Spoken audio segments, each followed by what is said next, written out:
পল্লব লোচন জিন্দাবাদ হিমন্ত বিশ্ব জিন্দাবাদ বলো বলো ভাৰত মাতা কি পাঁচনে চেৰফাং পৰিষদীয় সমষ্টিত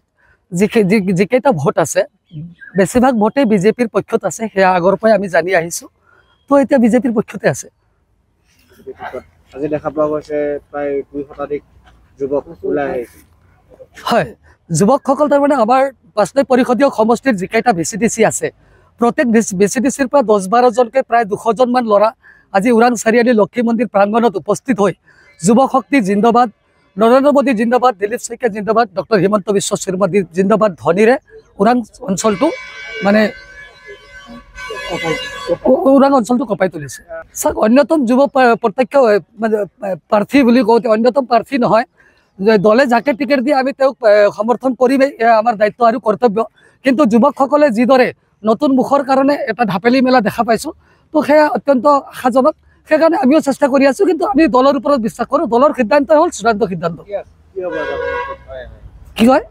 পাঁচনে পৰিষদীয় সমষ্টিত বিজেপি দলে যাকে প্ৰাৰ্থিত্ব প্ৰদান নকৰক কিয় বিপুল ভোটৰ ব্যৱধানত জয় হ'বলৈ গৈ আছে বিজেপিৰ প্ৰাৰ্থী কোন কোন দলৰ বুলি কওঁতো বিভিন্ন ৰাজনৈতিক দলৰ পৰা ইয়াত আছে তাৰোপৰি কোনো ৰাজনৈতিক দলত নথকা আমাৰ বিজেপি দলৰ শুভাকাংক্ষী প্ৰায় 50 জন মান আহিছে আমাৰ এই 200 জনৰ ভিতৰত 50 জন শুভাকাংক্ষী আছে তেওঁলোকে ব্যাখ্যা কৰিছে যে যুৱ শক্তিক যদি প্ৰাধান্য দিয়ে তেন্তে আমি এইদৰে আগুৱাই আহি যুৱ শক্তিক মানে মাজবাট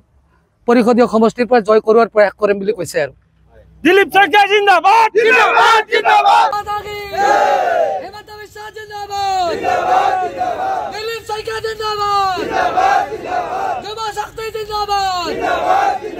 যুৱ শক্তি জাগিছে যুৱ শক্তি জাগিব যুৱ শক্তি জাগিছে যুৱ শক্তি জাগিব হিমন্ত বিশ্ব জিন্দাবাদ দিলীপ শইকীয়া জিন্দাবাদ